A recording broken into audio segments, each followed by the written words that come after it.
Hey, welcome back to the conservation conversation.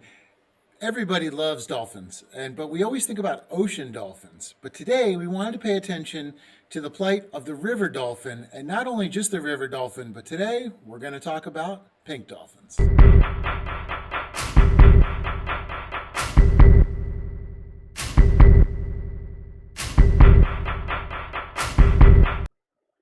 And here we go. It's actually a mix of two of my favorite topics, the pink dolphin and fish fraud, and how fish fraud actually fuels extinction.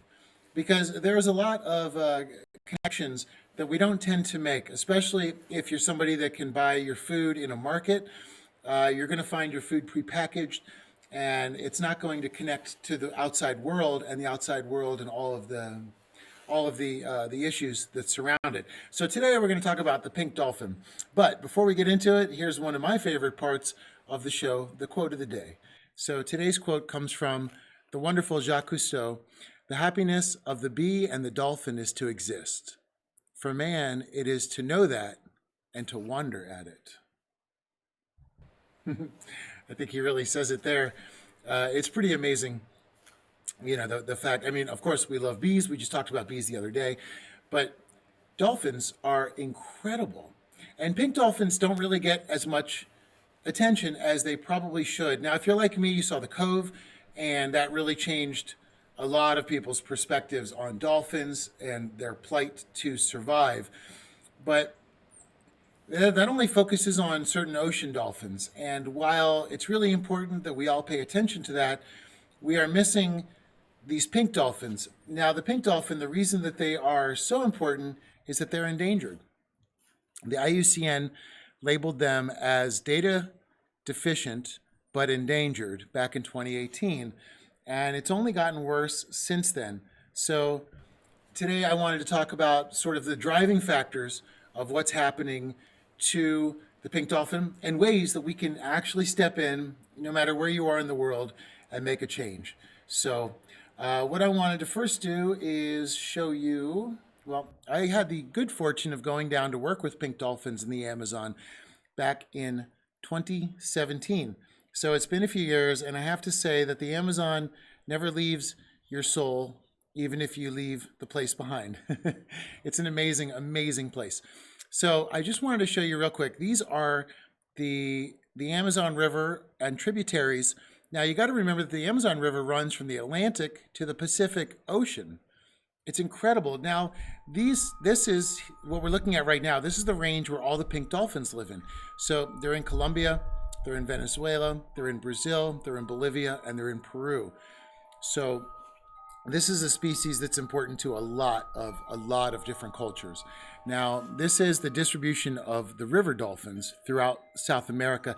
River dolphins do live in Hong Kong and one or two other places in the world. They're almost extinct as well. So, but right here you can see the Amazon basin is the dark gray, and a lot of those areas. Now, I was in Peru when I was out there, and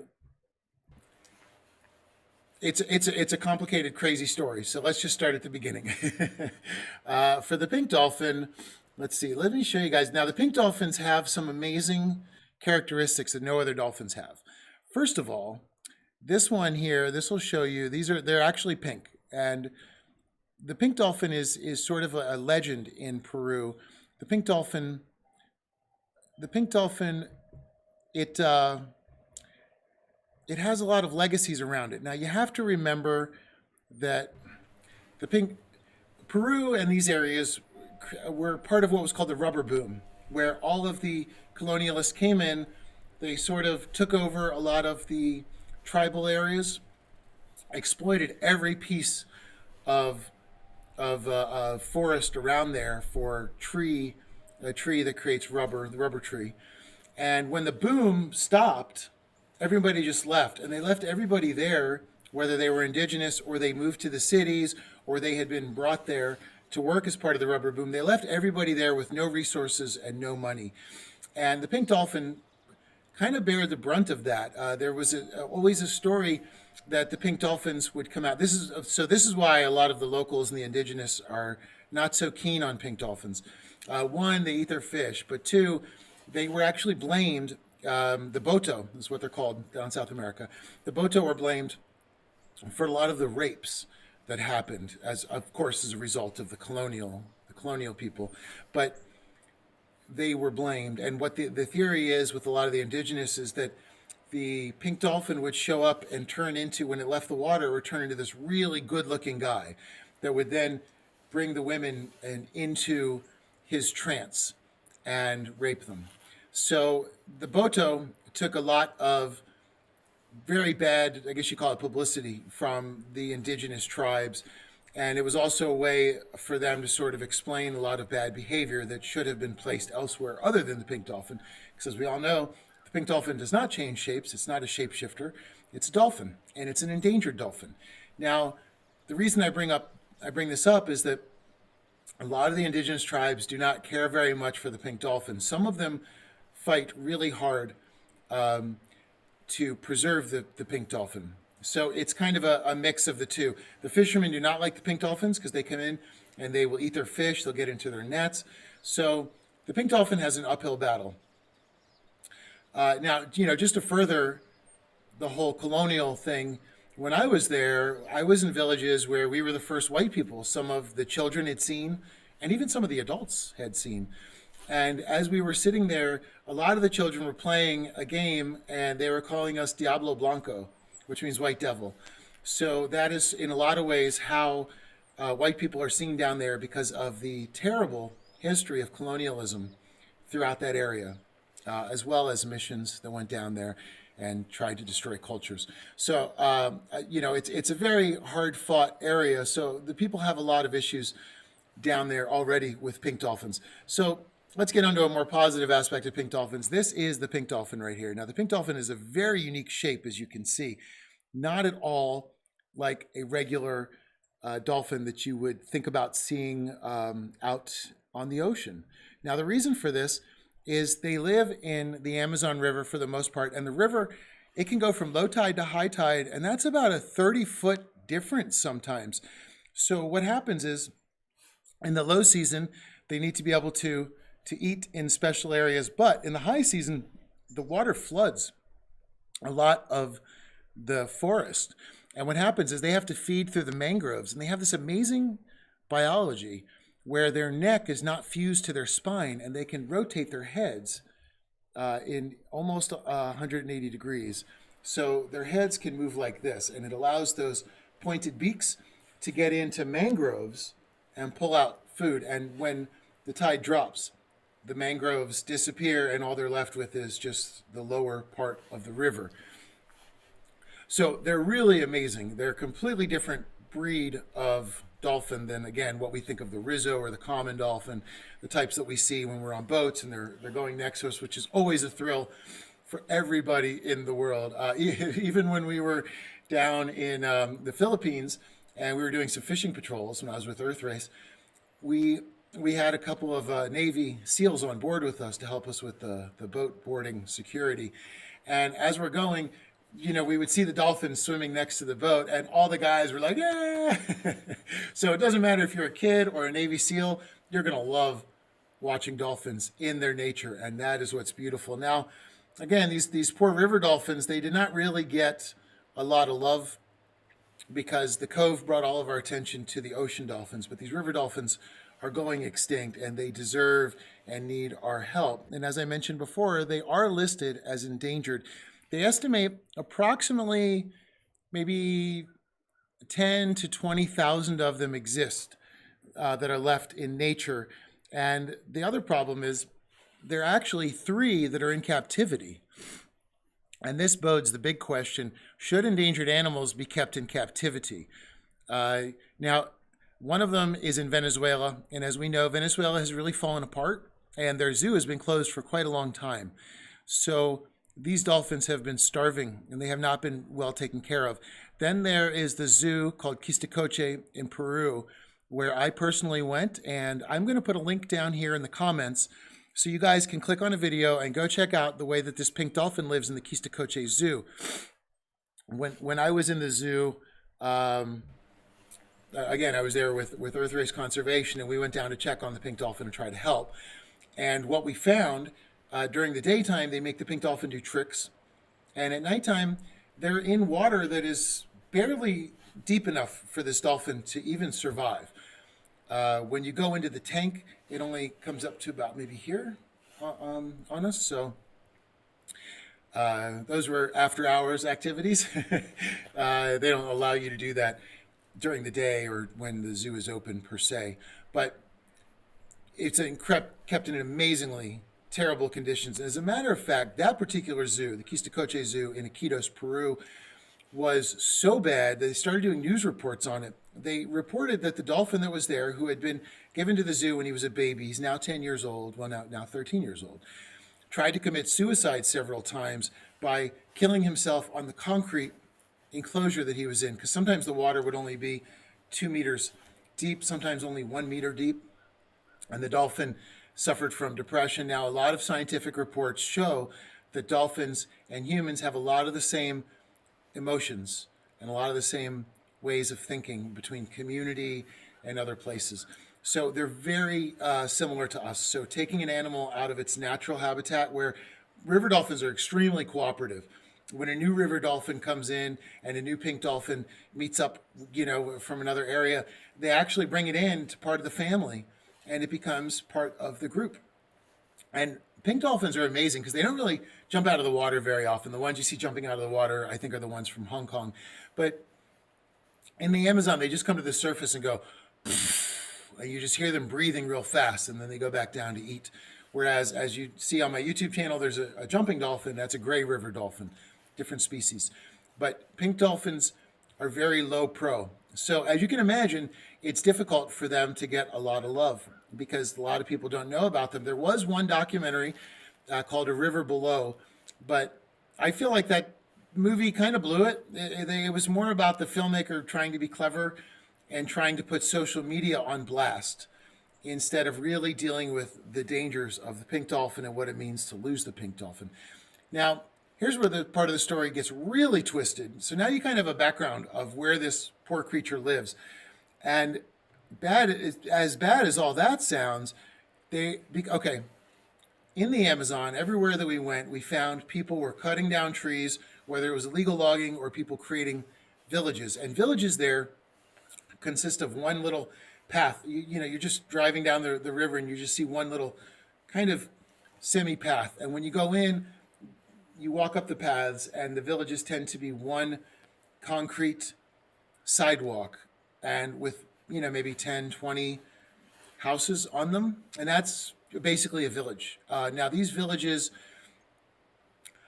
the more and more climate changes, and if you don't believe in climate change, I would argue that maybe you haven't traveled the world enough and maybe you haven't seen enough of the damage that it's doing, and you're part of the problem. Now, as the climate changes, people are starting to expand further and further. So what's happening is it's fueling a lot of issues that are creating food insecurity and other expansion problems. So a lot of these cities are already maxed out, and people are starting to move out into what I guess we could call the suburbs now. There's indigenous tribes that live fully off the land that I was really fortunate to meet in Peru. Then there's cities like Iquitos, and in between are starting new settlements of people because there's a lot of food insecurity, and when they get out there, they can try to find more natural resources. Now, the reason this is important is that they're trying to build hydroelectric dams throughout the entire Amazon to accommodate all of this population growth. Overpopulation is another problem. So when you mix climate change and overpopulation, you end up with a very terrible issue. So right here, there's actually over 600 dams proposed in the Amazon River itself. Now, what that will do is that will end up destroying the natural flow and the ability of these pink dolphins to survive and to travel and to breed and to prosper and to eat. So we're going to have a lot of issues coming out with that. Now, this is the Belamonte Dam. This is in Brazil. And this dam is one of the largest dams in the world. I believe it's the 6th largest hydroelectric dam in the entire world. And this is what they built in Brazil to help start. This was sort of the beginning of it. Now, a lot of the indigenous tribes stood up started to protest it. They actually took over the Belamonte Dam for a while. They were fearless, but the indigenous tribes have a better respect and understanding. Even if they use animals, they protect the animals for future use. They try to think generations ahead. And these guys really are the true warriors. And they went out there and they took over the Belamonte Dam. They were met with force and eventually, unfortunately, were not able to stop the dam. Now, that's just one dam. Just imagine 600 are going to disrupt the entire natural flow of nature. So, number one problem that they face are the dams that are proposed for hydroelectric, which has to do with climate change and overpopulation, which unfortunately those two sort of feed each other in a very, very bad way. Now, the second problem that they face is fish fraud. Now, this is going to be the cycle. We're going to talk about it really quick. What happens is the pink dolphins have a very oily inside. So the fishermen will tend to slaughter the pink dolphins, cut them up into little bits, and then they use them, they hold them in their hands and they create these elaborate sort of wooden enclosures, and then they go around with the pink dolphin meat, and a fish called a piracatinga come over and they eat this dolphin meat. Now, the piracatinga is a, what do you call it? Oh my gosh. The piracatinga is a bottom feeder. It's a catfish. But a piracatinga is also a carnivorous catfish. So people in Brazil never touch piracatinga because the idea of eating something that eats sometimes human flesh, it's been found to have human parts in it, it'll literally eat anything. So the piracatinga is a fish the Brazilians don't eat just because they know about it. But what they didn't know, and what a lot of people didn't know all around Brazil and Peru and other areas, is there was a fish called Dordina that started appearing in 2008. And Dr. Silva, who's an amazing researcher and one of the few people that's really out there fighting to save the pink dolphins, did a study by testing the DNA of Dordina in various shops. And as you can see, this is a list of some of the fish that they found. Now, why are people eating piracatinga and changing the name of it? You may ask yourself. Fish fraud. Why fish fraud? Okay, let's go back to the map real fast because I just want to explain this. Let's see, where are my maps? So let's go back to the maps and let's just take a look at this real fast. Now you can see that the Amazon over on the right-hand side, it comes in from Atlanta, the Atlantic Ocean, and it comes through and eventually it gets to Peru and Colombia. Now Colombia loves catfish. In Colombia, catfish is one of the main staples of food there, and places like Medellin and Colombia and all the areas surrounding it love a fish called capaz. Now, capaz is a catfish, but it was overfished, and their fisheries actually collapsed. So they have to import fish, and what they've done is very often imported piracatinga and then relabeled it capaz and gave it out in the stores, and people were eating this catfish not knowing that it eats human flesh or other dead animals. They think it's just a normal catfish, not a carnivorous catfish. So the other issue is that the boats come in and they bring in the illegal fish. They also bring in a lot of illegal arms. They smuggle people, and they're generally run by cartels. Some of them are run by FARC, some are run by other cartels. And what happens is it becomes a sort of black market thing. So suddenly these fishermen that aren't making any money in Peru, and the pink dolphins are eating their fish and they're having a hard time surviving, can now sell this piracatinga that's a throwaway nothing, nobody eats this fish, to the cartels, and the cartels will buy them. What happens is they then go to a processing plant and get stripped out and become fillets of meat. And once that happens, very much like illegal logging, once it goes into the processing plant and gets sent out, nobody can identify it anymore. It's lost all of its markings that would show what it is. Same with illegal logging. They take the illegal trees, once they're processed, they're just planks of wood. Who can track that? So,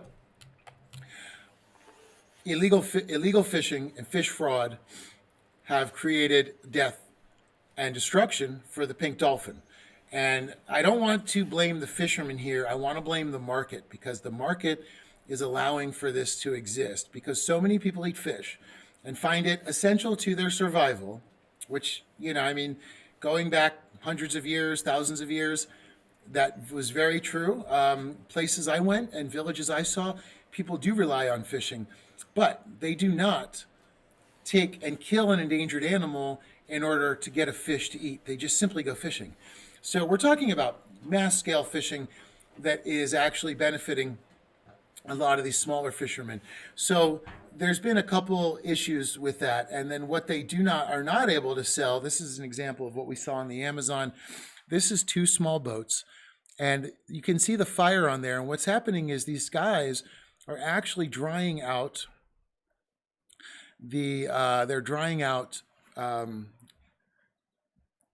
dead dolphin, dead pink dolphin. And what they're doing is they're creating beef jerky to go sell in the markets, because a lot of people don't know that sometimes the beef jerky gets replaced and is sold. Instead, they're using pink dolphin. And if you look carefully, you'll see there's the guy standing up, then 3 guys down is a little longboard motor, and to the right of that longboard motor is a dolphin head.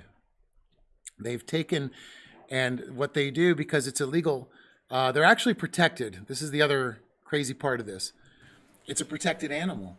So what they do is they stay off land, they put 2 of their boats together, and they create a fire on one of them and try to make beef jerky that they can sell with whatever they were unable to sell or use as bait in the process. So I wanted to show you guys, this is a photo of some of the dolphin rolls that we found inside of a market in Requena, Peru.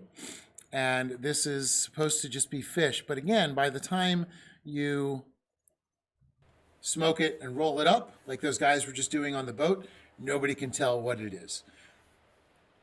If you're a marine biologist, you'll know that the muscle patterns are different between fish and dolphin. And that is one clue that some people can use. But believe me, nobody is thinking about that. They're just seeing jerky, they're hungry, they're poor, and they want some food. So the pink dolphin is being decimated by dams. It's being decimated by illegal fishing and fish fraud, where Piracatinga is appearing as Dordina and Capaz in Colombia. And Dordina is a fake fish, by the way. It doesn't exist. It's not a real fish. They just made up the name so they could sell the Piracatinga meat as something else. And a lot of Brazilians ate it unknowingly. Again, they would never eat Piracatinga due to its carnivorous and eating human flesh. And it has been, they've found dead bodies in the Amazon where the Piracatinga were like, yes, all over it. So it's not a fish Brazilians would even touch. So what can we do? What are the solutions, right? One thing that I wanted to really bring up with everybody too is, and again, here, this is a Piracatinga. Now, there was a ban on the Piracatinga from 2015 that was imposed by Brazil in order to stop all the fish fraud. And it helped decline the amount of river dolphins that were being killed, which is fantastic. Yeah, so this is a species of catfish attracted to rotting carcasses. Now, the moratorium on Piracatinga fishing in Brazil lapsed in January 2020 due to Bolsonaro. And Bolsonaro has unfortunately been very destructive to the environment. But this is one of the ways. So the Piracatinga fishing is back open. Now, I'm sorry for this image. This is a dead pink dolphin. But 2 dead dolphins yield about $2,400 in catfish sales in a single day of fishing. Now, you have to remember that most of these fishermen will make approximately $5 to $10 a day. So this is their incentive. And having the background where the boto, the pink dolphin, is already maligned by many cultures and many fishermen, it's not a big stretch for them to do that. This is actually a haul of pink dolphins that the authorities found in Brazil on a fisherman's boat. And it was like those little teeny fishermen, fishing boats that we saw. Now, these particular ones are not as pink, but you can tell from the long snout that it is a pink dolphin, river dolphin. So that's a massive issue. Now, what are the solutions? Well, in 2010, a lot of scientists came together and they created the action plan for South American river dolphins. And these were scientists from Bolivia, Venezuela, Colombia, Peru, and Brazil, the 5 countries that the Amazon River spans through and that the pink dolphins live in until, unfortunately, they're going to remove this option for them to have their normal life by adding in 600 dams. So there's one group I can really say donate to. If you want to help the pink dolphins, there are groups that will take you on pink dolphin tours. There's places in Brazil where you can go swim with the pink dolphins. Please do not do that. That is a major problem. They're starting to use pink dolphins to help as therapy for children. It's another terrible use of the pink dolphins. The pink dolphins need to be left alone, and we need to stop seeing them slaughtered for Piracatinga meat and bait. We need to stop these dams from destroying the natural flow and the natural fish populations that these animals need to stay alive. And we need to be a lot more cautious about fish fraud. I don't eat fish, but for my friends that do eat fish, please be very cautious what you're eating. Fish fraud is rampant in the U.S., internationally. By the way, Piracatinga has been sent and been found in the U.S. and renamed and relabeled other types of fish. So you may have already eaten rotting corpse catfish without knowing it. So Fernando Trujillo runs Omacha, and you can go to omacha.org, and they actually do a lot of work. If you saw A River Below, you'll be familiar with Dr. Trujillo's work. I believe he's based in Colombia, but he definitely does not spend too much time there. He's always out on the river. He personally goes through a lot of death threats from the syndicates and the cartels, the governments, and a lot of other places to fight and stand up and give a voice to the river dolphin, to the pink river dolphin, which again is an endangered animal, and they have seen the species decline, unfortunately, every year. So solutions are hard fought, hard found, and hard won battles. But we'd like to see more of these fishing bans go into place against Piracatinga, because Brazil is one of the major violators of this particular fish fraud. And with so much money on the line, people tend to look the other direction. It's a terrible, terrible thing. We need to get those poor pink dolphins out of those zoos. The 3 that are left, they're all kept in terrible conditions. And I can't believe there's one in Germany, one in Venezuela, and one in Peru. Mind you, Iquitos, the Amazon River borders Iquitos. So this poor dolphin has spent 10 years approximately 1 kilometer from the river where he was born. How did he get there? There is a law in Peru that if a fisherman captures a pink dolphin, they're supposed to turn it into a sanctuary, and that sanctuary then brought it to the zoo. The sanctuary is down there, by the way. It's a very tricky thing. We'll get into another show of it, but they very, very often will, tribes and other people will come in and pay these sanctuaries, or, I don't know how they term them down there. And there's a very unfortunate one. It's actually sponsored by the Dallas Zoo, and they take in a lot of manatees, which are also in danger, getting endangered down there. But manatees and pink dolphins become massive food sources.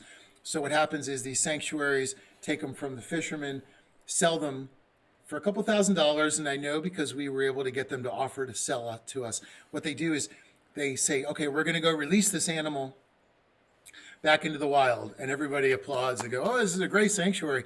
But what they do is these tribes will pay them, and then they will tell them where they're releasing them, and then they kill them right away. Manatees are killed for food everywhere through the Amazon, and the pink dolphins are killed not to eat unless it's jerky, but killed for bait to go fishing for Piracatinga and other forms of catfish in order to sell it on the black market. So it is a massive, massive issue. It's still an issue that has not received enough attention. And one of the best resources, omacha.org, omacha.org. If you look down below while we're doing this, while we're playing this video, I'm going to put in the comments a link to 2 different videos that I shot in the Amazon with Earth Race Conservation. One of them inside of the Quistacoche Zoo, and you can see the types of conditions that this animal lives in, and it's just, it's heartbreaking. And the second one is actually the video of those guys smoking that pink dolphin as they came by us, where we saw the pink dolphin head on that particular boat. So Pink Dolphins, there's a clothing line called Pink Dolphin. They do not donate any money to Pink Dolphins. Please do not buy that thinking that you are supporting Pink Dolphins. You're not. Check out omacha.org. Dr. Trujillo works very hard to save the pink dolphins. Any donations are appreciated there. And I guarantee you that they are in the field working. You can also contact me for other organizations that I can help direct you to, that you can either volunteer or donate money to down in Iquitos and Peru, that are wonderful, wonderful solutions. So I hope everybody's enjoyed today talking about the pink dolphins. I would love to know your thoughts on if you've heard of pink dolphins, other issues the pink dolphins may face, or any questions you have about the pink dolphin. And I would love to get into a big dialogue down here. So please leave comments below. If you like this video or you like learning about the pink dolphin, I'm also going to link down below a previous podcast we've done on fish fraud that can help you see how the pink dolphin fits into a worldwide fish fraud issue. And fish fraud is fueling extinction. It is destroying so many types of species, and it's one of the biggest problems just because humans feel that it is their right to eat fish, and all the fisheries are collapsing, and now there's a question mark on what to do. So check out the previous podcast, please. If you like this, please like, share it, add a comment. Any type of interaction will help the YouTube videos do well. Anyway, I was really appreciate everybody taking the time to come in, sit down, and talk about some pink dolphins.